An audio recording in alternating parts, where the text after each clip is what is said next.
¿Cómo están, chicos? Muy buenos días. A ver, vamos a empezar la sesión del día de hoy, ¿ya? A ver, hoy día nos Luis, buenos toca... días.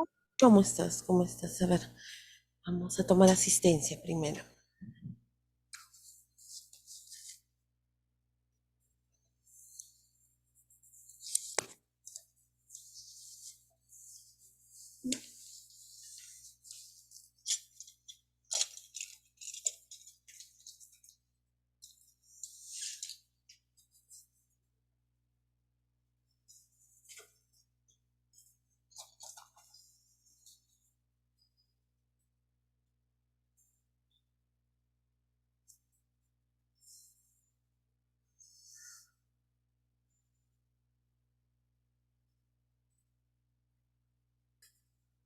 Ya. A ver, Aburto Segarra, Presente, Miss, buenos días. buenos días. Alfaro Revilla, Presente, profesora, buenos días. ¿cómo estás? Arequipa,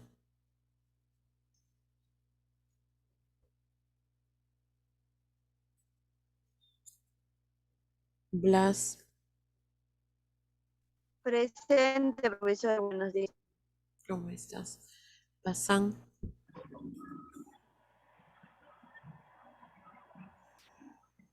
Bazán Cabrera,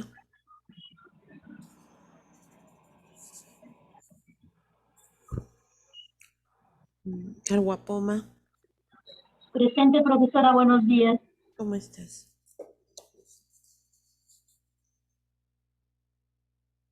Casabilca, Mi compañera estaba informando en el grupo que se acababan sus megas, no puede ingresar. ya entiendo. Casio Gavino, Chambilla, Presente, Miss. Buenos días. ¿cómo estás? Chambilla, Presente, profesora, buenos días. buenos días. Chisa Torres, Presente, profesor, buenos días. ¿cómo estás? Espíritu Celaya, Presente, Miss, buenos días. Guerra Huarcaya, Presente, profesora, buenos días. bien. Lozano y Parraguirre, Presente, Miss, buenos días. ya está. Bien. Meléndez Bolívar, Presente, Miss, buenos días. buenos días. Moreno Bachiche,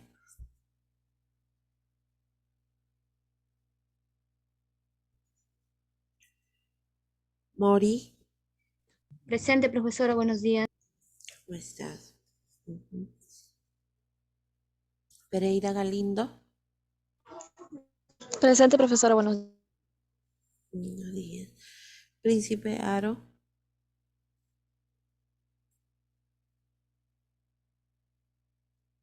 Ruiz Yunca,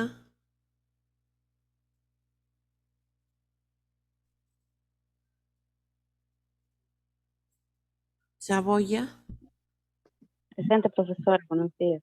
¿cómo estás? Sarmiento Carguapoma,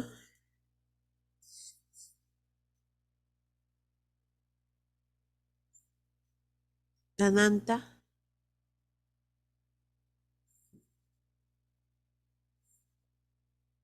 Torres Cruz, Presente, profesora, buenos días.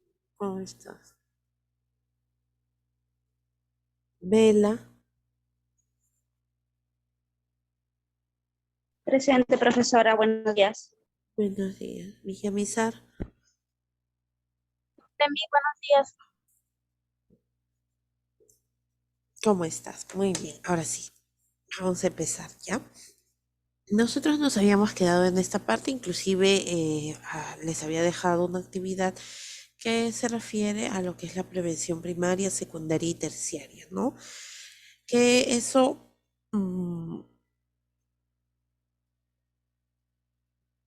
también se toca en lo que es epidemiología, ¿no? Una parte.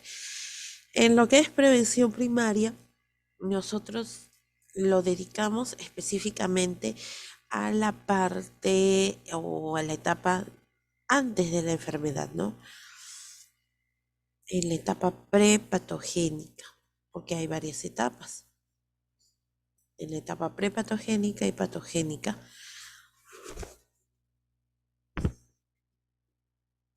Y la prevención primaria específicamente pues se da antes de la enfermedad. Por eso se le llama prevención primaria. En este caso, nosotros queremos evitar que la persona se enferme, ¿ya? Sí, Sarmiento, ¿tienes alguna pregunta? Profesora, no llamó mi apellido en la lista. Ya, a ver, Sarmiento, listo, muy bien. Profesora, gracias. Ya, ¿alguien más, por favor, para poder continuar? Bazán. Listo, Bazán, muy bien. ¿Alguien más que de repente haya ingresado recién?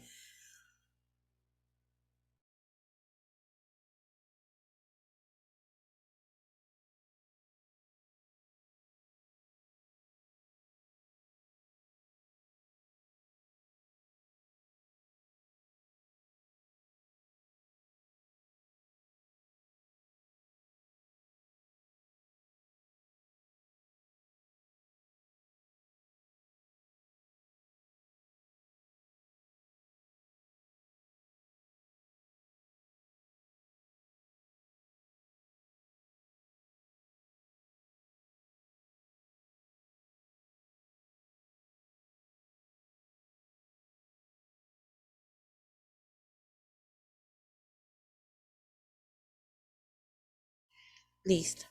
Entonces, como les decía, nosotros queremos con esta prevención primaria, que nosotros debemos considerar como la más importante, claro, en el periodo prepatogénico, porque se da antes de la enfermedad y en este caso, pues, a nosotros en realidad nos conviene. ¿Por qué? Porque si la persona no se enferma, no tendría que llevar por todo el proceso de diagnóstico, de recuperación, ¿no?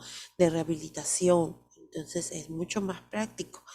¿Y de qué manera nosotros hacemos la prevención primaria? ¿Qué actividades podemos realizar nosotros antes de que se produzca una enfermedad, ¿no? ¿Qué es lo que podemos hacer para que sea y que sea efectivo en realidad, ¿no? Participar en programas de salud. Ya, muy bien. ¿Qué más? Frente al médico y buscando información adecuada para mantener nuestra salud, ¿no? Y lo más importante, adoptar buenos hábitos alimenticios. Adoptar buenos estilos de vida. Muy bien. Entonces, lo que nosotros tenemos que hacer aquí en este caso es, claro, lo que dice su compañera es muy cierto. Y eso es cuando ya la persona está informada, está convencida y decide buscar, pues, ya su, decide buscar su beneficio por sí solo, ¿no? Pero nosotros tenemos que informar, nosotros tenemos que dar a conocer antes, ¿no? Y de qué manera. En eso se basaba pues su trabajo, ¿no? Prevención secundaria. La prevención secundaria, ¿en qué momento se da? Se da específicamente cuando ya la enfermedad es diagnosticada a tiempo, preferiblemente, no solamente cuando ya la persona está muy mal, diagnosticar, no, diagnosticar cuando la enfermedad está empezando. ¿Para qué? Para que pueda recibir un tratamiento adecuado, ¿no? Si esta persona no ha sido diagnosticada, no se sabe si de repente eh, no sabemos si, a ver, un ejemplo de una enfermedad. En el cáncer de cuello uterino, la persona o la mujer tiene que hacerse sus chequeos anuales, ¿no? Para poder detectar a tiempo. ¿Para qué? Para que reciba un tratamiento adecuado. Si no existe la enfermedad, entonces puede continuar con su vida tal cual como lo hacía, ¿no? Pero si se detecta a tiempo, entonces tiene muchas probabilidades o el porcentaje es muy alto para que pueda sobrevivir, ¿no? Muy bien, a eso se refiere con prevención secundaria. Y por último tenemos la prevención terciaria. ¿Qué nos dice la prevención terciaria? Nos dice que es el momento en que la persona ya se está rehabilitando, en el momento en que la persona ya ha tomado conciencia de su enfermedad, ¿no? Después de la enfermedad viene a ser la terciaria. Muy bien, es el periodo de resolución. Si bien es cierto aquí en la prevención terciaria, muchas veces no logramos la recuperación de la enfermedad. ¿Por qué? Porque hay enfermedades que son crónicas y que lamentablemente van a estar latentes o presentes con nosotros, ¿no? Entonces, en este caso, aquí va dirigido también, va dirigido a las personas que pueden curar la enfermedad, pueden rehabilitarse, y a las personas que no curan su enfermedad, pero que siguen manteniendo sus chequeos, ¿no? Que siguen manteniendo la información acerca de su salud de manera o en un corto periodo de tiempo. ¿Ya? Eso viene a ser los 3 niveles de prevención: primaria, secundaria y terciaria. Listo. Y en la misma figura, ahí muestra cómo es que, cuál es el primer nivel. No lo pone aquí abajo, sino aquí arriba. Y los pone de diferentes colores, ¿no? Así como los colores del semáforo. ¿Por qué la prevención primaria estaría de un color verde? Para estar alertas, atentos. Ya, muy bien. Y en el caso del color amarillo,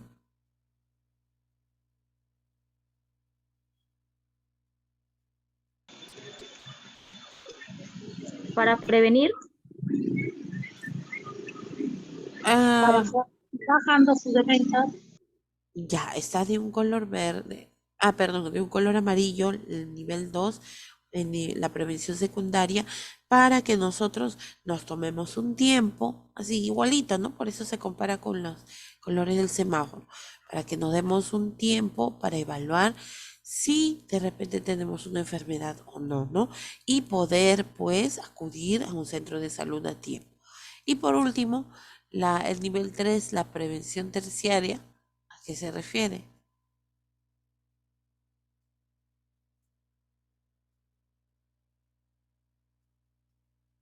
¿Por qué de color rojo? Nivel terciario. En peligro. Claro, en peligro, que puede estar en juego la vida de la persona, pero si lo llega a controlar, si se cura, entonces no va a suceder nada, ¿no? Y si lo controla, va a poder también realizar sus actividades normales, ¿no? ¿Cuántas personas están con diabetes? ¿Cuántas personas con... Peligro y riesgos que lleva. Ajá, muy bien, hija. Entonces, ¿cuántas personas tienen pues diabetes, hipertensión, pero siguen con su vida? ¿Por qué? Porque están llevando a cabo lo que es la prevención terciaria. Y ustedes dirán, entonces, pasando ya de la primera etapa que viene a ser, mm,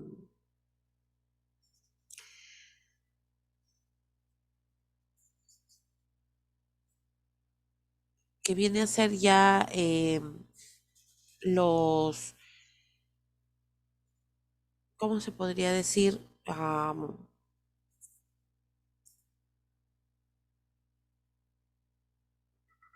Sarmiento, ¿tienes algo que decir?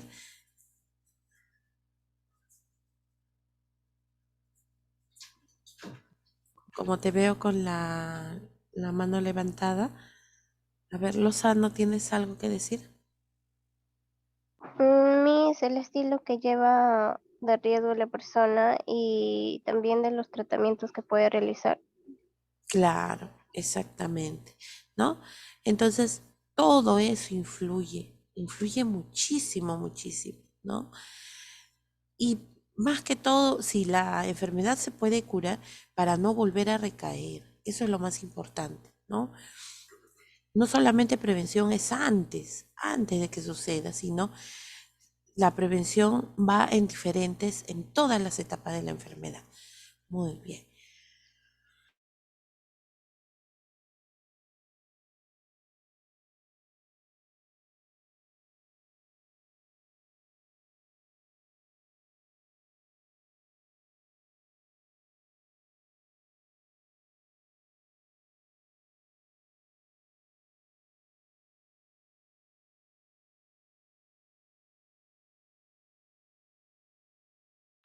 Prevención primaria. En la prevención primaria, como dice, se aplica en el periodo de salud o periodo prepatogénico. El periodo prepatogénico se da antes de la enfermedad, pero eso no significa que no estamos expuestos a las enfermedades. Claro que sí, en nuestro entorno existen diversas enfermedades. Nosotros constantemente estamos expuestos. Ya les dije cuando nosotros trabajamos al inicio de esta sesión, que dentro de los determinantes de salud, ¿no? Todo está en nuestro entorno, no solamente en la parte interna, sino también en todo lo que nos rodea, personas, animales, objetos, el clima, ¿no? Entonces, todo influye. Pero son parte del periodo prepatogénico, porque todavía no nos ha afectado. Específicamente la prevención primaria va dirigida a la población sana. Y dentro de los lineamientos de salud, ¿qué son los lineamientos de salud? Vienen a ser unos objetivos que se trazan en lo que es todo lo que es a nivel de salud de aquí a unos 5 años, ¿no? O sea, cada 5 años se va cambiando los lineamientos. Va cambiando los lineamientos, ¿no? Por ejemplo, teníamos unos lineamientos hasta el 2012. Después se cambió del 2012 al 2017. Después así van cambiando del 2017 hasta el 2022. O sea, que se va como unos objetivos, ¿no? ¿Qué es lo que queremos lograr? Y dentro de esos lineamientos nos dice que se debe dar prioridad a la prevención primaria por varios motivos. Primero, para que no existan las enfermedades y que compliquen la situación de salud de las personas. Ese es uno. Segundo, que dentro de los presupuestos en los servicios de salud saldría muchísimo más barato invertir en personal que trabaje en prevención primaria. O sea, por ejemplo, invertir en los puestos de salud, en las postas, que las personas salgan, hagan educación, charlas, visitas domiciliarias, cuando la población todavía está sana, ¿no? Y comparándolo con lo que es la etapa ya patogénica, ahí más bien al contrario, ahí se gasta más, ¿no? Porque tenemos que utilizar muchos insumos médicos para poder curar y tratar las enfermedades y también controlarlas, porque no solamente se puede curar, sino que también se controla. Y miren cuánto material. Ojo, eso claro, no es culpa netamente del personal de salud, ni tampoco netamente de las personas, sino que no hay una buena educación, ¿no? No se le da mucha importancia a la prevención primaria. Otro de los objetivos de la prevención primaria viene a ser evitar la aparición de la enfermedad, como ya habíamos dicho. Controlar los agentes causales, o sea, los agentes que causan dicha enfermedad. Y los factores de riesgo, ¿no? ¿Se acuerdan los determinantes de salud? Todo eso, lo que queremos es disminuirlo. Actividades de promoción y protección de la salud. Por ejemplo, de promoción, hacer campañas de salud, salir a dar charlas educativas, presentar folletos, trípticos, de repente también podemos emitir a través de la radio, la televisión y de las redes sociales, ¿no? Ahora que son tan famosas, las redes sociales llegan a todas las personas. Entonces, de esta manera, pues, también se puede hacer actividades de promoción y de protección a la salud, por ejemplo, las vacunas. ¿Las vacunas protegen? Sí, sí protegen, ¿no? Y protegen muy bien. Entonces, eso va a evitar que nos enfermemos. Si no, imagínense, por ejemplo, todos los niños que no recibieran, eh, a ver, una enfermedad, eh, no recibieran contra la hepatitis B o no recibieran contra la influenza. ¿Cuántas personas se enfermarían, no? Constantemente. Y obviamente aquí pues tendrían que ir al servicio de salud, recibir un tratamiento, esperar la recuperación, ¿no? Entonces, por eso se le dice actividades de promoción y protección específica. Ya está.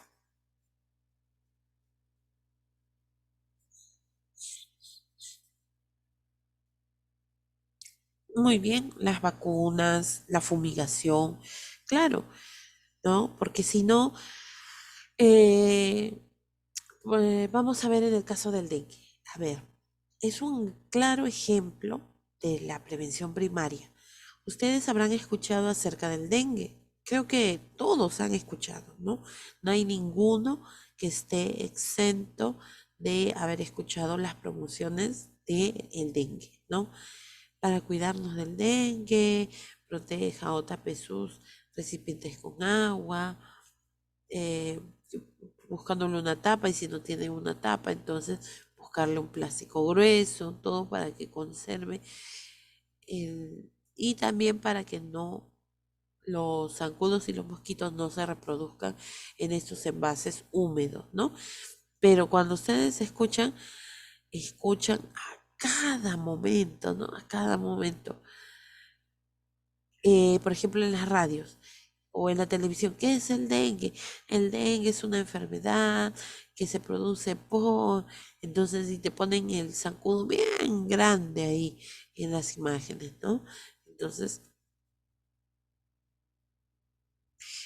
en este caso, pues, ya nosotros estamos, como se dice, hasta cansados a cada rato, a cada rato, a cada rato, a cada rato, a cada rato. Es como si fuera una persona que está constantemente en tu oído diciendo algo, y ya por cansancio y por repetición, pues ya tú lo haces inconscientemente, ¿no? Entonces es una estrategia que es válida.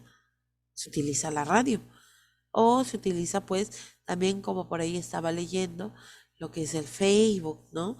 Las redes sociales. Listo. Entonces, eso es válido. Prevención primaria. Muy bien. ¿Ya ven? Entonces sí saben las, las medidas preventivas, ¿no? Profesora, Sí, dime. Sí, te escucho, te escucho. esto para, sí, para el dengue también por acá por mi casa vienen las enfermeras a darnos esto, bueno, a darnos, no, si no ahí lo pueden hacer, unas pastillitas que introducen a los porongos Ajá. para que mate las larvas, creo, algo así del, del zancudo. Ah, ya, esos son pastillas de cloro. O sea, lo que ayuda es de que el agua que nosotros consumimos sea apto para consumo humano, esté clorificada, ¿no? Y estas pastillas lo que hacen es eliminar ciertos microorganismos, y no solamente pues para evitar la reproducción de estos zancudos, de que haya larvas, sino también para poder pues evitar el consumo de algunas bacterias, ¿no? Que pueden estar presentes ahí. Por eso se le llama clorificar.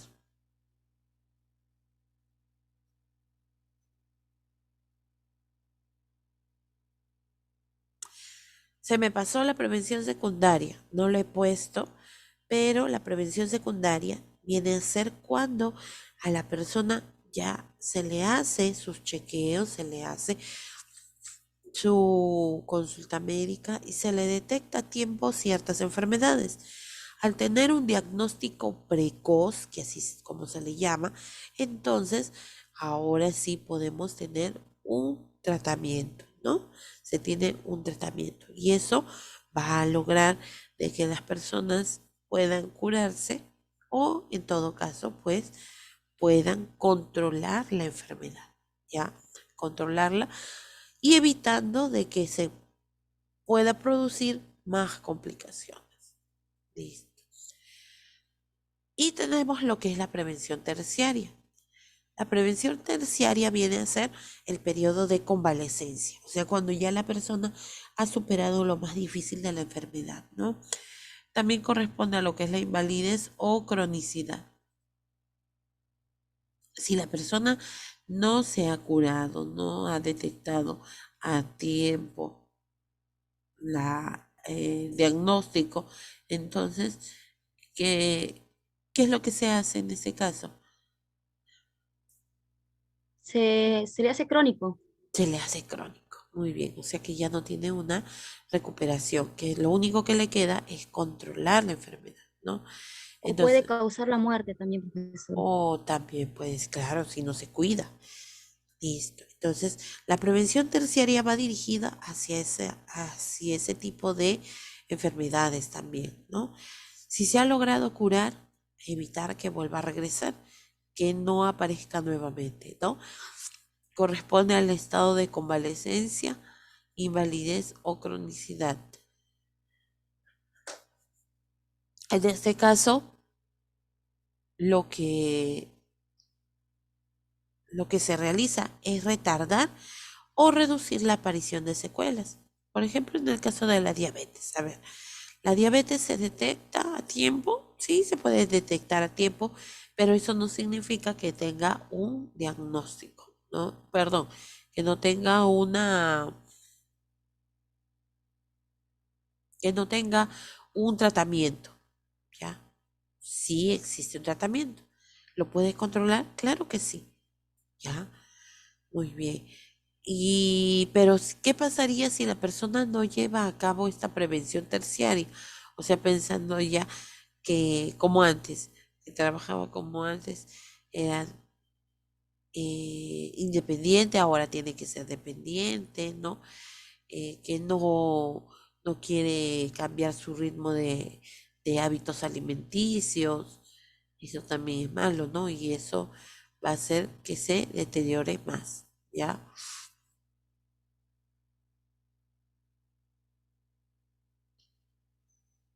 Limitar la incapacidad física, psíquica y social.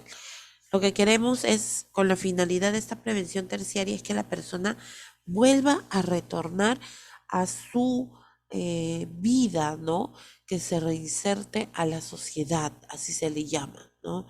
Que vuelva, que regrese, para que la persona siga siendo una persona útil, que no por el hecho de que tiene una enfermedad, pues va a estar limitado y va a quizá no continuar con su vida, ¿no? Entonces, no, no es así. Pero en algunos casos, pues todavía en algunos lugares, todavía no han llegado estas noticias o estas actualizaciones. Y cuando vemos una persona discapacitada, por ejemplo, muy poco le ayudamos, o si es por cuestión de repente de desplazarse y necesita tomar un taxi, entonces son discriminados, ¿no? O de repente están horas de horas esperando y mayormente ellos se trasladan no en micro, sino en pasteles, perdón, ay, que estoy hablando, Dios mío, sí. Ellos se desplazan, por ejemplo, en silla de ruedas, sí, en los paraderos, no hay una, no hay una norma que no sé si ustedes habrán visto, al menos los que viven en Lima, que es donde se da con mayor frecuencia este tipo de casos, las personas discapacitadas no, no tienen esa preferencia como se hace creer, ¿no?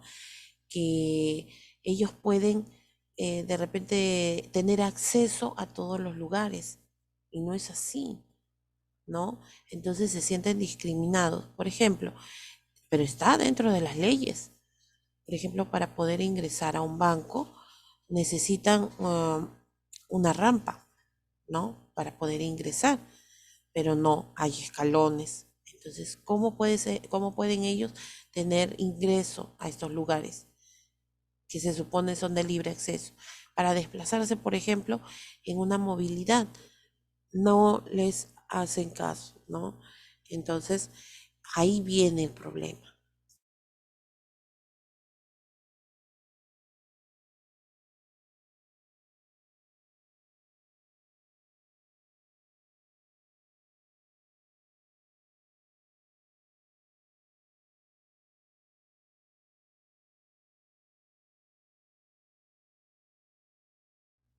Listo. Entonces, eso es lo que quiere evitar la prevención terciaria. La prevención terciaria quiere evitar que estas personas se sientan así, ¿no? Porque no solamente afecta a su salud física, sino también afecta a su salud psicológica. ¿Cuántas personas que tienen alguna discapacidad se deprimen, se frustran, no tienen una reinserción social? No pueden, ¿no? No se sienten aceptados, ¿ya? Y eso se ve en todos los lugares, pero con mayor frecuencia se puede ver en los lugares más poblados, ¿no? O en los lugares que tienen mayor movilización, ¿no? No los respetan, como dicen, claro. Ujú. Por acá me han hecho una pregunta. eh, mm, el personal médico que está expuesto a vectores infecciosos, ¿cómo sería su prevención primaria aparte de los EPP? Específicamente en qué área, ¿no? Hay que ver, porque si hablamos del personal de salud, pues el EPP es lo que más nos protege y no solamente eso, sino también, por ejemplo, la aplicación de vacunas, ¿no? Ahora, supongamos que ocurra algún accidente, ¿ya? Me pincho con una aguja de una persona que está infectada. En ese caso se tiene que informar automáticamente al servicio de epidemiología. Ese proceso se tiene que seguir, ¿no? Yo me pincho, entonces va a epidemiología y epidemiología me tiene que hacer análisis, obviamente me toma análisis en el instante y me van a dar medicamentos para poder tener una psicoprofilaxis, o sea, una prevención a través de medicamentos para bloquear, ¿no?, la infección. Y después de 6 meses, nuevamente me van a tomar un examen de control para poder determinar si fue efectivo el tratamiento, ¿no? Pero lo que más nosotros utilizamos como medida preventiva primaria son los EPPs, ¿no? Los EPPs, el lavado de manos, lo que viene a ser también como les decía, las vacunas, ¿no? Todo eso.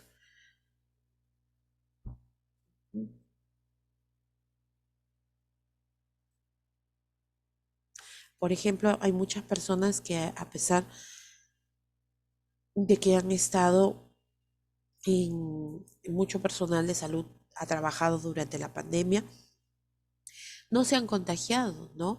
Algunos sí, quizá porque tienen su sistema inmunológico más bajo, ¿no?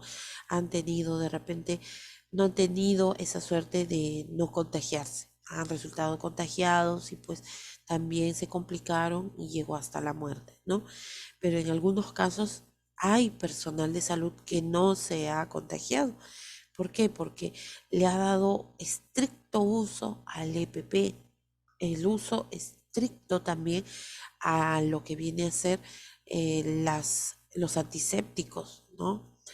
Y bueno, pues sobre todo han mantenido, si tenían o ya empezaban con alguna sintomatología, le daban prioridad al aislamiento, ¿no? O sea, evitaban que otras personas también se contagiaran. Listo, entonces eso implica la prevención terciaria. Dentro de la prevención terciaria también tenemos la rehabilitación y la reinserción, como ya les estaba mencionando. Por ejemplo, una mujer que haya sido sometida a mastectomía, o sea, a la extirpación completa de la mama, siempre se va a ver afectada psicológicamente, ya no va a poder quizá recuperar su mama natural, pero existe posibilidades o alternativas de tratamiento, ¿no? Entonces, para ellos, en la prevención terciaria, vendría a ser un tratamiento psicológico, para que la persona o la mujer lo pueda aceptar, lo pueda asimilar. Y una vez que ya lo haya asimilado, decidir si requiere o se somete a una operación estética, ¿no? Listo. Entonces, en este caso, pues, puede ser quizá colocarse un implante. Ya eso depende de cada uno, ¿no? Pero aquí lo más importante es el tratamiento psicológico. Listo. Y aquí está el esquema, ¿no? Prevención primaria antes de la enfermedad. Prevención secundaria en la enfermedad, detectando y tratando adecuadamente. Y en la prevención terciaria para evitar las complicaciones, ¿ya? Listo. Entonces, su trabajo consistía en eso. Antes de finalizar, ¿qué es lo que van a hacer ustedes? Me van a decir qué enfermedad escogieron y me van a mencionar un, una, eh, una medida preventiva por cada nivel, ¿no? O sea, una acción de prevención primaria, una acción de prevención secundaria y una acción de prevención terciaria, ¿ya? Listo. Educación para la salud. La educación para la salud fue definida por la OMS en 1983 como cualquier combinación de actividades de información y educación que conduzca a una situación en la que las personas deseen estar sanas, ¿no? Sepan cómo alcanzar la salud, que hagan lo que puedan de manera individual y colectiva para poder mantenerla y busquen ayuda cuando lo necesiten. ¿Eso qué quiere decir?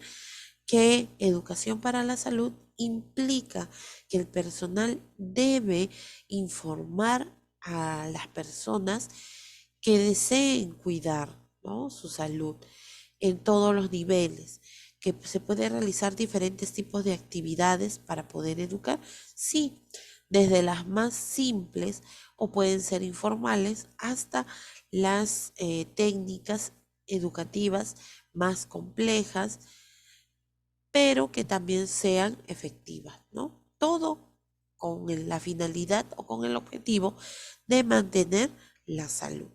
Ahora, esta salud, dice, puede mantenerse de manera individual, o sea, la persona puede buscar por sí mismo su propia salud, ¿no? O de manera colectiva cuando vive en un entorno familiar. La mayoría de personas vivimos en un entorno familiar. Tenemos personas que nos rodean. Si yo me enfermo, ¿qué tanto puedo afectar a los demás? Ya saben, no solamente contagiando, sino también, pues, también afectando psicológicamente, ¿no? Recuerden que cuando tenemos un familiar enfermo en casa, quizá no nos contagie, pero en este caso, pues lamentablemente los demás, los que rodean a esta persona enferma, se pueden ver afectados psicológicamente, ¿ya? Un ejemplo, a ver, vamos a ver en el caso del cáncer, ¿no? Saben que es una enfermedad, pues, bastante complicada, ¿no? Que ahora está en aumento en estos momentos, ¿no? Entonces, ¿qué sucede aquí? Cuando la persona se entera, obviamente se va a derrumbar, no solamente por todo lo que se le va a decir en el grado en el que se encuentra el cáncer, sino por todo el tratamiento que tiene que llevar, que no es corto, pues a veces pueden pasar años, ¿no? Para que pueda erradicar completamente ese cáncer. Ahora, esa persona va a buscar su desfogue, va a tratar de alejar a las personas para no dañarlas, pero en ese trayecto o en ese trance de querer alejarlas, en ese trance de no querer afectarlas, puede tener un comportamiento que a veces lo hace de manera inconsciente, ¿no? Puede frustrarse, puede sentirse abatido. Entonces, las personas que lo rodean quieren ayudar, quieren colaborar, pero al principio esta persona no lo puede tomar tan bien, ¿no? Y pues se las va a desquitar con ellos. Y las personas que la rodean pues van a decir, yo trato de ayudar, pero no puedo. ¿De qué manera? ¿No? ¿De qué manera voy a ayudar? Listo. Entonces, en este caso, no solamente implica a la persona por sí sola, sino también a su entorno, ¿ya?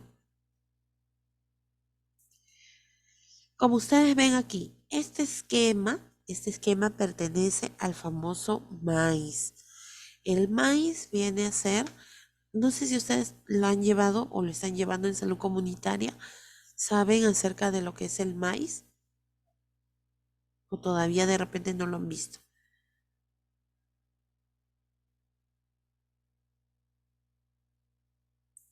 Ojo, no es maíz, es maíz, ¿no? ¿Qué es el maíz? El maíz viene a ser el modelo de atención integral de salud.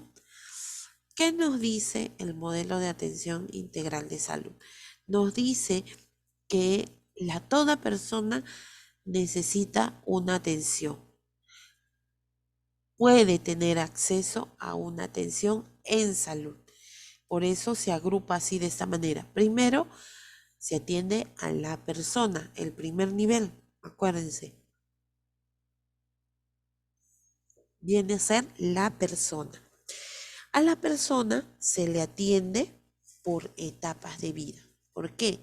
Porque nosotros no podemos tratar a una persona si de repente es un niño, no lo vamos a atender igual que un adulto. A veces ese es el error que se comete, ¿no? Porque decimos, ya, los niños son como adultos pero en pequeño. No es así, ¿no? Entonces, el niño tiene una atención diferente al adolescente, al adulto y al adulto mayor, ¿no? Es más, también podemos ver que dentro de las etapas de vida está la gestación, ¿no? A la gestante se la atiende de manera particular. Por ejemplo, al niño, ¿cuál es el especialista que atiende al niño? Pediatra. El pediatra. Muy bien. En la adolescencia, ¿quiénes vienen a ser el personal que atiende al adolescente? El pediatra también, hasta los 18 años. Hasta los 18 años. Pero aparte, ¿quién más? Las enfermeras, las técnicas en tópico, ¿puede ser? Ya. Y hay otro personal más que también puede intervenir. El doctor de medicina. No, medicina no. Por lo mismo que van cambiando su comportamiento debido a las hormonas. Planificación, lo que tratan así, profesora. Ajá, muy bien. ¿Y quién se encarga? ¿Y quién se encarga de planificación? ¿Obstetras, creo? Ajá, muy bien. Obstetriz, claro. Las obstetrices también intervienen dentro de lo que es el cuidado del adolescente, debido a que hay cambios corporales, hay cambios hormonales, entonces ellas también se encargan de lo que es la educación al adolescente. Muy bien. En el adulto, ¿quiénes vienen a ser los especialistas o el personal de salud que atiende mayormente? Ginecólogo, profesora. No, de manera general, de manera general. En el adulto, Medicina, medicina, medicina, profesor. medicina, medicina. Medicina general, ¿no? Porque ya sabemos que dentro de medicina pues hay diferentes ramas, ¿no? Cirujano, ginecólogo, en el caso de las mujeres gestantes o bueno, antes, ¿no? Inclusive también antes de la gestación, también existe lo que hay varias especialidades. El psiquiatra, también tenemos lo que es el urólogo, ¿no? Podemos encontrar. Por eso digo, medicina general. Muy bien. Y en el adulto mayor, el especialista, El geriatra. el geriatra. Muy bien. Entonces, ya ven, se dan cuenta que cada etapa de vida requiere un personal especializado, ¿no es cierto? Porque la atención es diferente. El niño tiene enfermedades diferentes o necesidades diferentes a un adolescente. Igual, el adolescente tiene necesidades diferentes a un adulto y el adulto tiene necesidades diferentes a un adulto mayor. Y el adulto mayor muy diferente al resto de etapas de vida, ¿no? Entonces no se puede tratar por igual. Perfecto. Entonces, eso es lo que respecta a persona. Ahora, después la segunda escala viene a ser la familia, ¿no? El segundo nivel. ¿Por qué? Porque esa persona pertenece a un grupo familiar. Entonces también se tiene que abarcar a la familia, educar a la familia.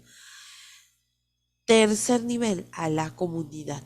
Todas las familias pertenecen a una comunidad específica, ¿ya? Y por último, tenemos el entorno y el ambiente. Ese viene a ser el cuarto nivel. No vamos a educar al entorno y al medio ambiente, claro, pero sí podemos pues cambiarlo, ¿no? Para que disminuyan las enfermedades que atacan a una persona. Muy bien, listo. Entonces, ese es el modelo de atención que propone el MAIS. Y dentro de esa atención, pues se incluye lo que es la educación para la salud. Muy bien, listo, continuamos. Objetivos de la educación para la salud, de la EPS, ¿no? Primero, modificar conductas negativas. ¿Qué conductas negativas pueden hacernos perder la salud? A ver, me escriben a través del chat qué conductas negativas tiene la persona que puede disminuir su salud.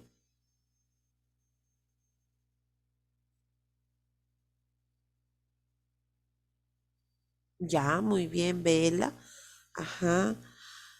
Ah, no, no, no, no. O sea, ya, ya, te entiendo, Mori. Sí, sí, sí, sí, ya. Ajá.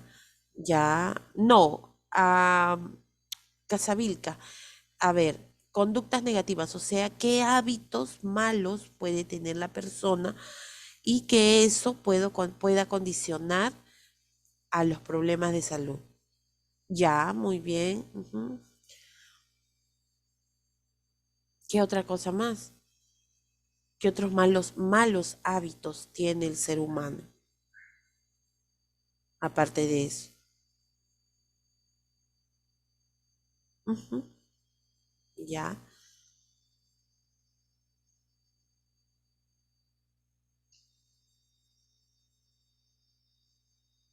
muy bien. Claro, entonces, miren, en este caso, los malos hábitos, ajá, muy bien, Mori. Ya, ajá, listo. Entonces, ¿cuáles son esos malos hábitos? Tenemos, por ejemplo, lo que es el negarse a recibir ayuda, por ejemplo, en la parte psicológica. Ese es un mal hábito que tenemos porque decimos, no, yo me encuentro bien, pero sin embargo, por dentro estamos muy preocupados, muy estresados. Y a veces hay algunas personas que piensan que el psicólogo o el psiquiatra solamente es para personas enfermas mentalmente y que, bueno, pues que como se dice criollamente, solamente para los locos. Y no es así, ¿no? Ya, entonces siempre es bueno recibir ayuda. Por acá también me escribieron. eh, um, mm, la mala alimentación también es un mal hábito, ¿no?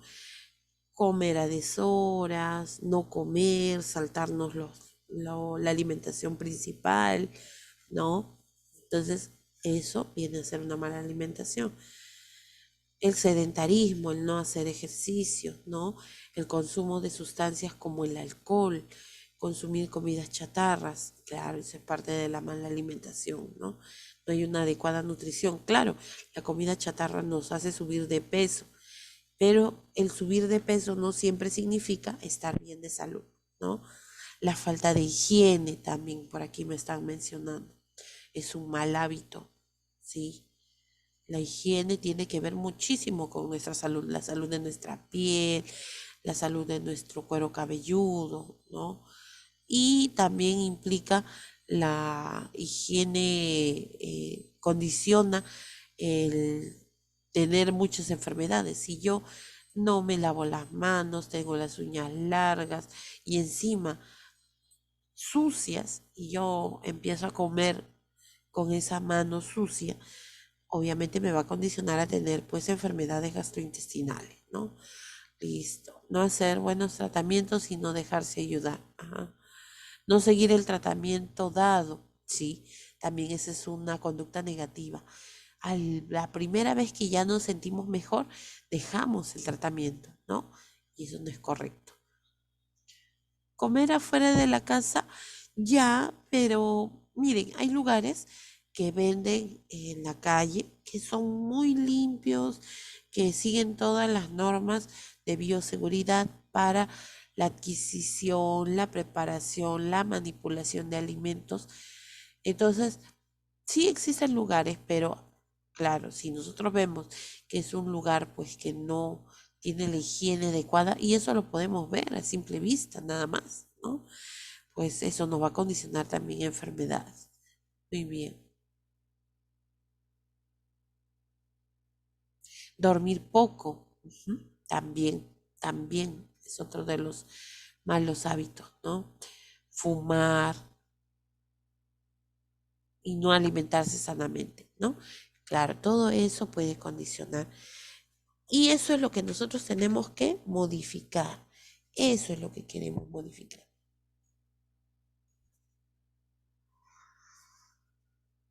Con la educación, ¿no? Educamos, les decimos, a pesar de que hay algunas personas que se resisten.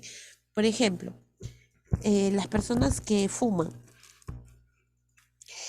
Hay una ley que nos dice que en las cajetillas de cigarros, ¿qué debe haber?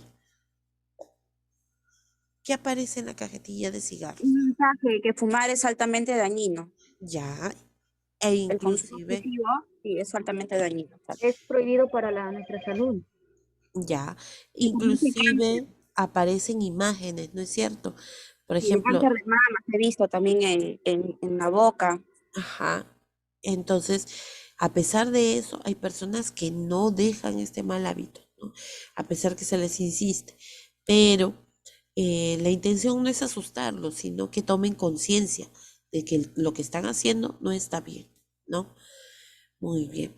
Otro de los objetivos de la EPS es promover nuevas conductas positivas, o sea, cambiar sus estilos de vida para poder mantener su salud. Pero no solamente decirles eso, mira, si tú te alimentas bien vas a estar sano, sino darle alternativas. Porque, por ejemplo, en cuanto a la alimentación, hay personas pues que no tienen acceso a los materiales o a los alimentos y ahora peor, ¿no?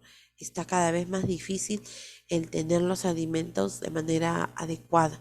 Entonces ellos, ¿qué es lo que buscan? Tratar de darle alternativas como para llenar el estómago nada más, ¿no?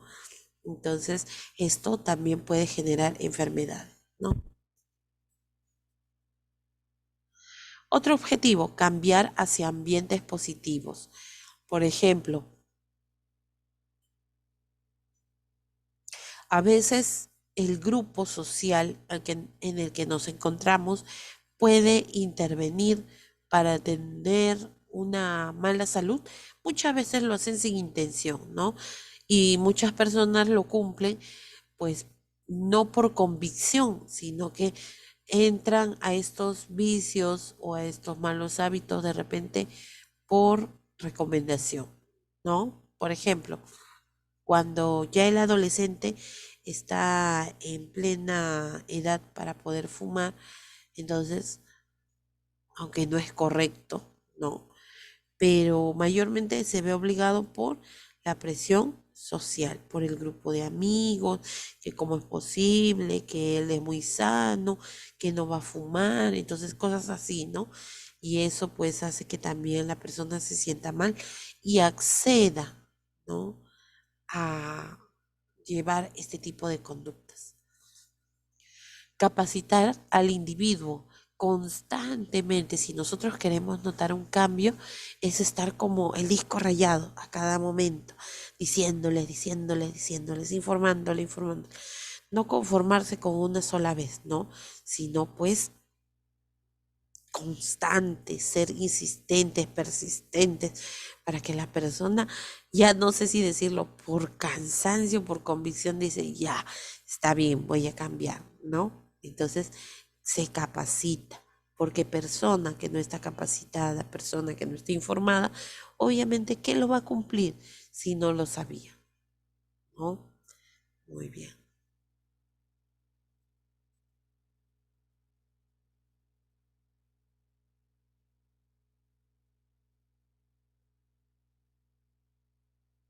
Ahora tenemos los modelos teóricos de EPS, de la educación para la salud. Tenemos el modelo de creencias de salud. ¿Qué nos dice esto? Nos dice, a ver, lo voy a explicar así brevemente, ¿ya? Nos dice que en todo lugar siempre existe ya bien arraigada las creencias, ¿no? Las costumbres que van pasando de generación en generación y que ya tienen una conducta establecida. A ver, ustedes me pueden decir, y eso no es malo, en realidad no es malo. ¿Cuándo es malo?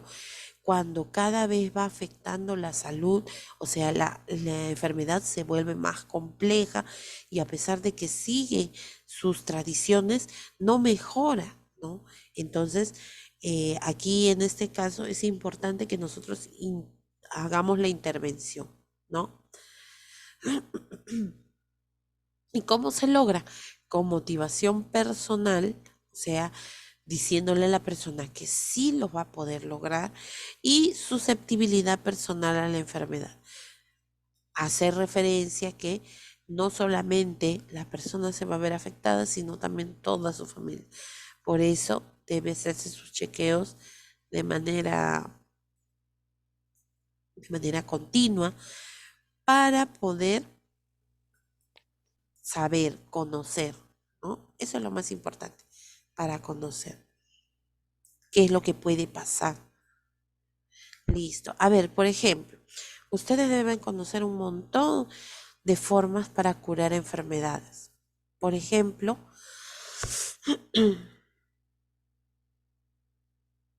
claro, para que sepan qué es lo que tienen, ¿no? Muy bien. Por ejemplo, ¿alguien me puede comentar en el lugar donde están, en la región en la que se encuentran, cómo algunas personas de repente acuden o creen curar alguna enfermedad?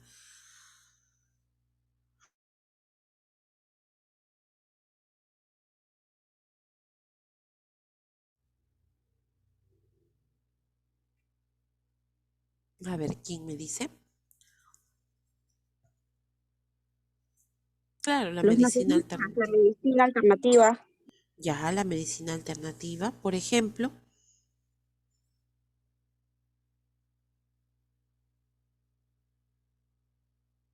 La autohemoterapia puede ser medicina alternativa. Ah, ya, pero la autohemoterapia sí está reconocida por lo que es la carrera de la salud. Sí, sí está reconocida como un tipo de tratamiento. Esa no vendría a ser la medicina Acupuntura, alternativa. la medicina tradicional china, Ah, ya, la muy bien. acupuntura, la auriculoterapia, Ujú. eh, ¿qué más? Las hierbas, infusiones, el tai chi, el yoga, esas terapias que rehabilitan cuerpo y mente. Claro, entonces esas vienen a ser medicinas alternativas. Pero, por ejemplo, a ver, yo les voy a poner un ejemplo. Y esas sí están reconocidas, ojo, totalmente reconocidas. Una, una creencia, por ejemplo, se dice que los ciertos animales, al colocarlos en una parte del cuerpo, pueden curar, por ejemplo, lo que es la artritis. Los sapos, por ejemplo. Eso sí no está reconocido por la medicina, es cierto, pero son creencias. A eso me refiero. A ver, alguien de Los repente conoce. chamanes, entonces, los chamanes, Ajá, claro. Los chamanes, ¿no? Otra cosa, por ejemplo. los que acomodan los huesos. Ah, los hueseros, ya, listo. Ahí, por ejemplo, podría haber un conflicto, porque si bien es cierto en muchos casos, esta persona sí puede, ¿no? De repente regresar a su sitio, a el hueso, por ejemplo, ¿no? Que haya tenido una luxación o haya tenido una torcedura, ¿no? Y pues la persona acude primero a ellos. Pero, oh sorpresa, ¿qué pasa si de repente en vez de que la situación que antes era pequeña, al momento de utilizar pues este tipo de procedimientos se vuelve más complicado, ¿no? Y al final termina obviamente teniendo que ir a, eh, a los servicios de salud, ¿no? Empieza con una simple luxación o torcedura y termina pues con una fractura, ¿no? Entonces así, cosas así.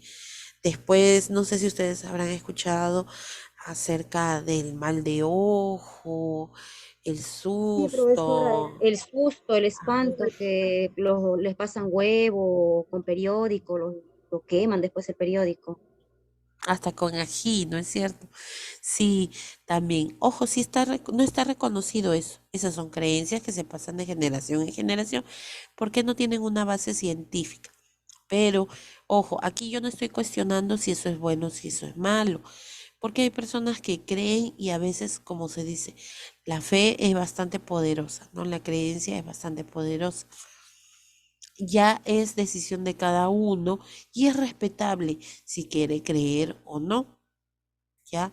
Pero entonces ustedes dirán, ¿y entonces qué tiene que ver eso con las creencias de salud, del modelo de creencias de salud? Lo que a nosotros nos sugiere este modelo de creencias de salud es de que las creencias que tiene cada población son válidas, son buenas hasta cierto punto, ¿ya? Pero en ese caso, mientras no afecte la salud de la persona, está muy bien. Mientras no la intoxique, no la envenene y no le cause la muerte, está bien, es parte de su tradición, ¿no? Listo, muy bien. Vamos a continuar con el siguiente modelo. A ver, ah, en este caso podemos encontrar, a ver un ratito, en este modelo teórico de las creencias de salud podemos encontrar ciertas dificultades, ¿no? Porque nosotros les podemos informar acerca de las medidas preventivas para evitar las enfermedades, pero la persona pues no va a creer, ¿no? No va a estar totalmente segura. Un ejemplo, vamos a encontrar, y al final digo el ejemplo, obstáculos o dificultades también vamos a encontrar, así como el caso que yo les conté. No sé si recuerdan, en las primeras clases yo les dije de una familia que era bastante complicada, que no quería colaborar, que ellos eran bien arraigados a su forma de pensar y si ya daban una opinión no la iban a cambiar. sí, a veces en este tipo de casos podemos encontrar estas dificultades, ¿no? La relación paciente y personal sanitario o personal de salud puede resultar un poco abrupta, puede resultar un poco compleja, ¿no?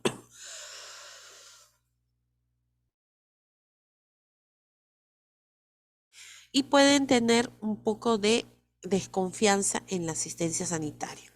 Listo, ahí va el ejemplo. Hay personas que viven en lugares alejados y que no quieren, pues, de repente atenderse con el personal de salud. No quieren ir a una posta, no quieren ir a un centro de salud. ¿Qué pasó una vez? Una mujer salió gestando, muy bien, eso es normal. Nosotros le hacíamos el seguimiento porque al hacerle las pruebas tenía un riesgo de perder al bebé. Ya. Pero pasados los 5 meses ya ese niño ya estaba bien implantado, no tuvo ningún problema aparentemente y empezó a subir de peso. Entonces, cuando se supone, como allá en ese lugar alejado en el que yo estaba, no había obstetriz, solamente estaba el médico. Entonces, ahí pues, en este caso íbamos con la médica, porque era mujer, con la médica, y íbamos a visitarla, ¿no? Y siempre se negaba. Al principio se negaba, no quería salir, había dicho que había ido a la posta y a pesar de que nosotros íbamos caminando, no nos cruzábamos con ella. Bueno, entonces pasaron los días, ya no iba al puesto de salud a pesar de que nosotros la buscábamos. Bueno, entonces un día nos enteramos que esta niña había hecho ya un acuerdo con una partera. Ya, perfecto. Puede tener pues sus preferencias para poder dar a luz porque ya estaba a término, ¿no? Ya estaba por finalizar su embarazo. Pero ¿qué sucedió? Que parece que ellos hacen su plan, ¿ah? Su plan de parto con estas comadronas o parteras. Entonces, listo. ¿Qué sucedió? Que nosotros al momento de enterarnos, bueno, fuimos a buscarla, igual se negaba. Ya había hecho su plan, cuando después más adelante nos enteramos, ¿no? Había hecho su plan de parto, ya había visto pues con quién había buscado quién la podía atender, ¿no? Para no tener necesidad de ir a un puesto de salud o de repente a un hospital. Pero resultó peor. La niña, el niño nació, era hombrecito. El niño nació y ¿qué hizo esta partera? La partera, al ver que no tenía filos sus tijeras, entonces empezó a preguntar a los asistentes quién tenía tijera o algo con que cortar el cordón. Ah, lo cortó, no sabemos con qué lo cortó exactamente. Y después, al momento de que se separe ese cordón, queda una parte para el niño y queda una parte para la mamá, ¿no?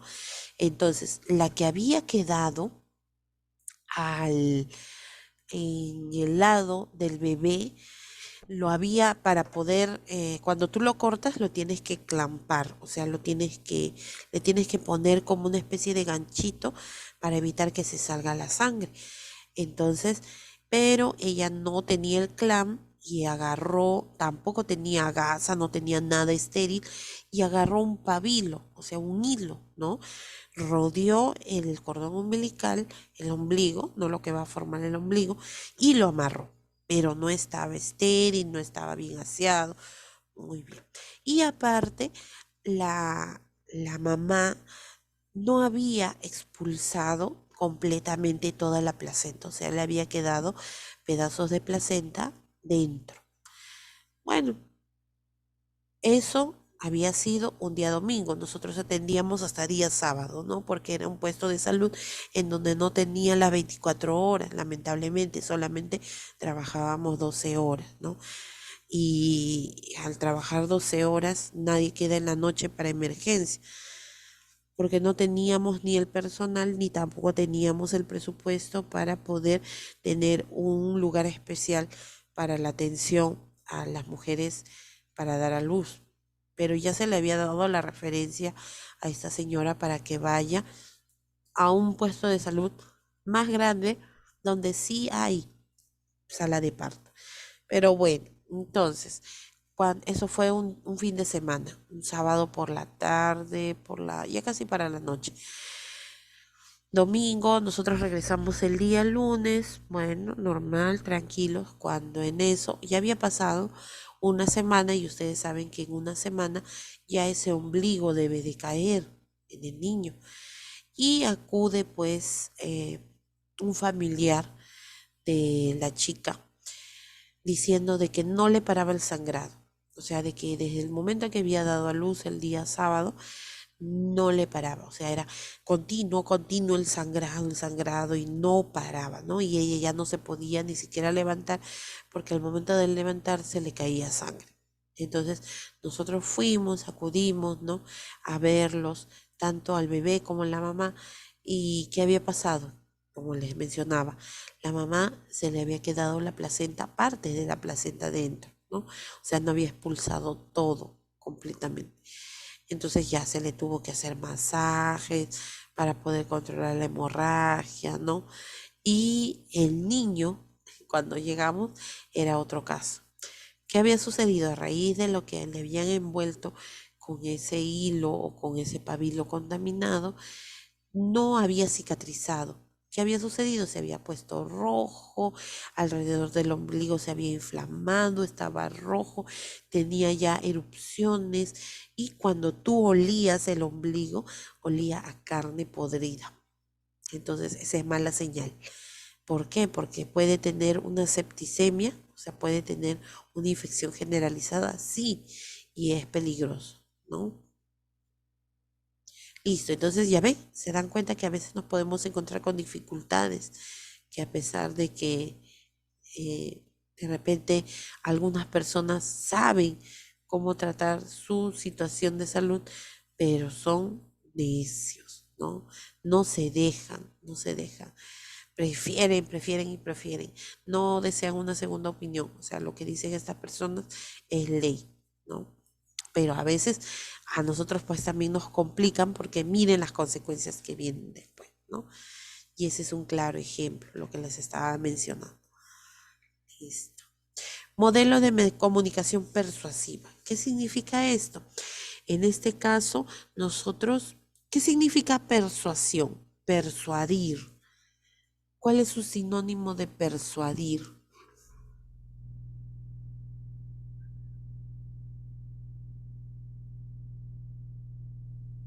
Ser perseverante, profesor, ¿no? Ser perseverantes, claro. Ser convincentes, tratar de convencer a la persona, ¿no? Pero no de una manera pues negativa, sino de una manera positiva. En este caso, la persuasión tiene que ser constante. Es como decir que una gota de agua va a hacerle hueco a una piedra. Claro, de a poquito, ¿no? Poco a poco. No vamos a convencer a la persona de un momento a otro. Eso es bastante difícil, ¿no? Es como que a ti vengan y te digan, ¿sabes qué?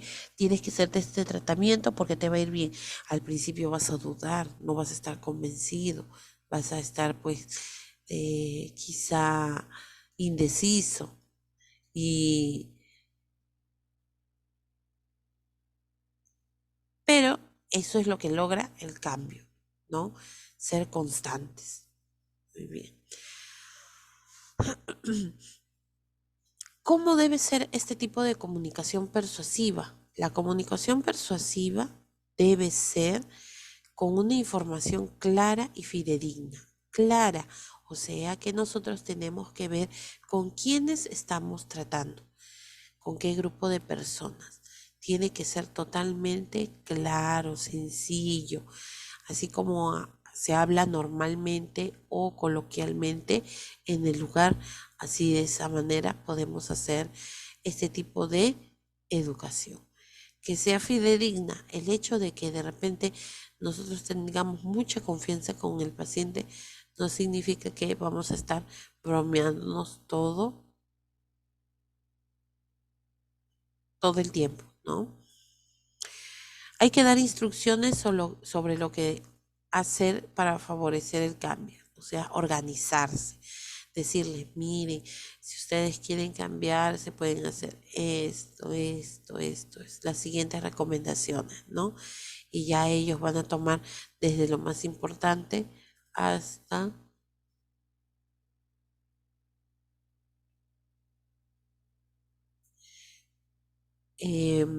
darle pues siempre una, unas ideas, alternativas, variaciones y cada vez más, ¿no? Miren, por ejemplo, este afiche que ustedes pueden ver. En sus marcas, listos, muévete, ¿no?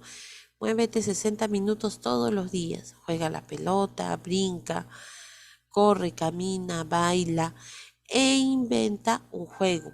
Menos televisión, más acción. En este caso vendría a ser menos celulares, más acción, ¿no? Claro, a la primera instancia ver, ay no, que voy a dejar eso. Pero si nosotros les explicamos qué beneficios tiene, por qué es mejor, cuál es la prioridad en ese tipo de actividades, entonces yo estoy segura que vamos a ir convenciendo, ¿no? Para que vaya cambiando. El medio ambiente propicio. ¿Dónde es que nosotros vamos a dar esta información? Así como ustedes, cuando ingresan a clases, se colocan en un lugar donde nadie los moleste, ¿no? Para no ser interrumpidos. Entonces, algo así viene a ser. Nosotros buscamos un lugar específico que puede ser dentro del puesto de salud o puede ser inclusive también en su casa, pero que no estén a cada rato llamándola, que no estén a cada rato molestando para nosotros poder educar, ¿ya?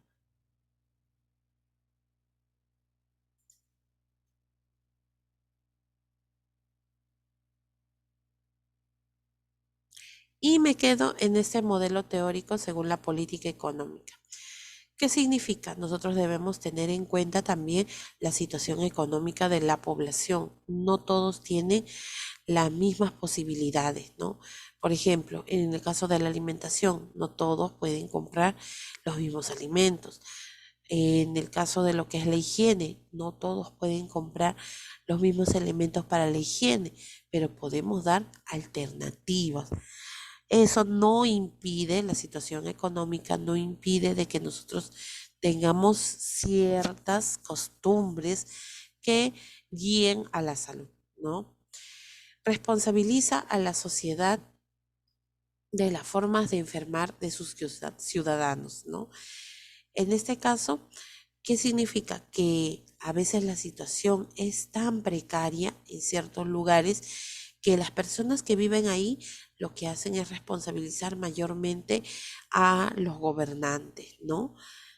Responsabilizan a los gobernantes. Y claro, si bien es cierto, una autoridad está en la capacidad de gestionar para evitar muchas situaciones negativas en su localidad, ¿no? Pero lamentablemente no se hace tampoco un buen presupuesto, una buena repartición. A veces, por ejemplo, ahora en el caso de de los congresistas que han sido elegidos, por ejemplo, no todos vienen de diferentes lugares, ¿no? No todos conocen la realidad del Perú. Entonces, por lo tanto, al crear las leyes, no todos están empapados o enterados, ¿no? Y a veces pueden crear leyes que no van de acuerdo a nuestra realidad. Entonces, en el caso, como les decía, de la alimentación, no todos tienen acceso pues a los alimentos porque están muy caros. Es como que tú vayas a una comunidad extremadamente pobre y le digas a las personas, bueno, en cuanto a la alimentación, tienen que alimentarse o tienen que, por ejemplo, comer bastante frutas, verduras, como el kiwi, como es el caso de las uvas. Entonces hay personas que no tienen, no pueden ni comprar eso. ¿no? No pueden comprar. El kiwi viene a ser una de las frutas más caras. Si bien es cierto, tiene buena cantidad de vitamina C, pero no todos tienen acceso a esto. Entonces, alternativas. Buscamos nosotros alternativas según la realidad. El individuo es una víctima del sistema y, bueno, la sociedad es la culpable de su falta de salud también. Eso es lo malo del peruano. Siempre responsabilizamos al resto, ¿no? No tomamos conciencia que nosotros también tenemos parte de la culpa. Se influye negativamente en los estilos de vida de las personas a través de las campañas de publicidad. Eso sí también podría ser algo muy cierto. Por ejemplo, los estereotipos. ¿Qué nos dicen los estereotipos de la belleza? A ver, ¿quién me dice? Profesora, se escucha bajito. ¿Qué dijo? ¿Cuáles vienen a ser los estereotipos de belleza en nuestro país, por ejemplo? Las mujeres delgadas. Ya, las mujeres Ya, delgadas. profesora. Las ¿Cómo dice? mujeres voluptuosas. Ya, muy bien, claro. Que estén delgadas, que sean voluptuosas, Altas. altas, ¿no? Que deben tener una piel perfecta. Y eso es lo Que que vean nos bonitas. y eso es lo que nos hacen creer en los comerciales, ¿no? En la publicidad, en las campañas publicitarias, pero nuestra realidad es diferente. Y eso puede influir negativamente en nuestros estilos de vida, claro. Por En la ejemplo, mala alimentación. en la alimentación, claro. Por ejemplo, en las personas que son bien influenciables, ¿no? Por ejemplo, los adolescentes. Los adolescentes que como están en toda la etapa del cambio hormonal, del cambio corporal, entonces en ellos pues se puede ver afectada la salud y después terminan pues con anorexia, con bulimia e inclusive en algunos casos por la misma ansiedad pueden tener obesidad, ¿no? Entonces, miren cómo todo influye. Muy bien.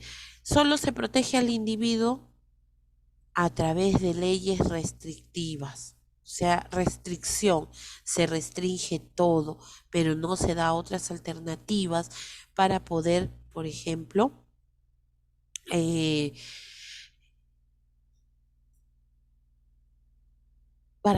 por ejemplo, tener otro tipo de hábitos. Ustedes han visto que ahora en todos los empaques, en todo lo que es empaquetado, vienen los famosos octógonos, ¿no? Ese viene a ser una ley restrictiva. ¿Por qué? Porque te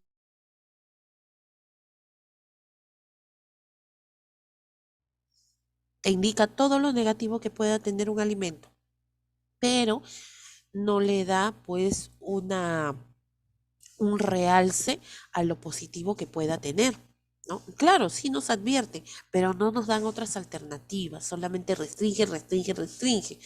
Y no es así. También se tiene que dar otras opciones.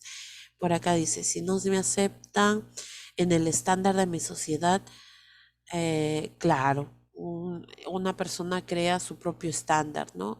Una persona puede estar conforme con su apariencia, pero no todos tienen esa misma madurez psicológica, ¿no?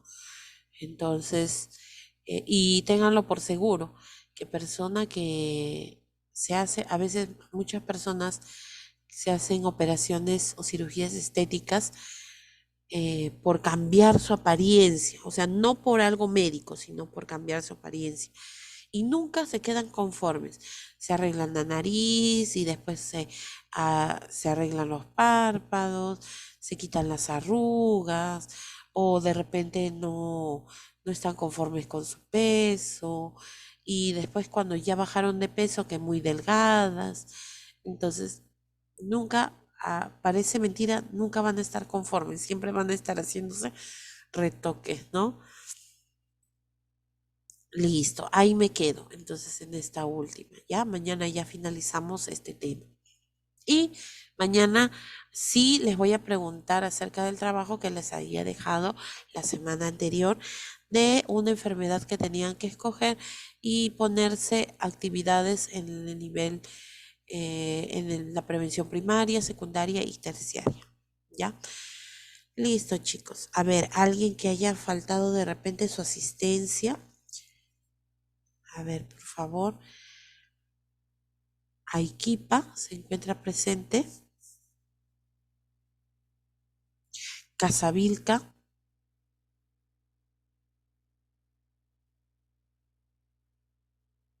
La compañera de Casavilca tenía problemas de conexión, profesora. Ah, ya. Porque me parece que había escrito por aquí, o sea que parece que aparentemente ingresó. entra y sale. Ajá, Sí. exacto. Sí, por aquí había leído su mensaje. Más arriba, sí. Allá. Listo. Muy bien. Príncipe, ¿está presente?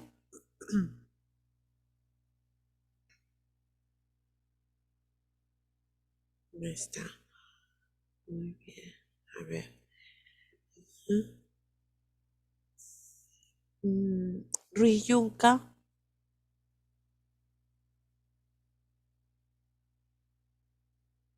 Tampoco. Tananta.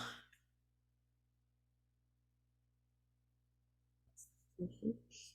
Listo. Muy bien, los demás sí han estado presentes, ¿no?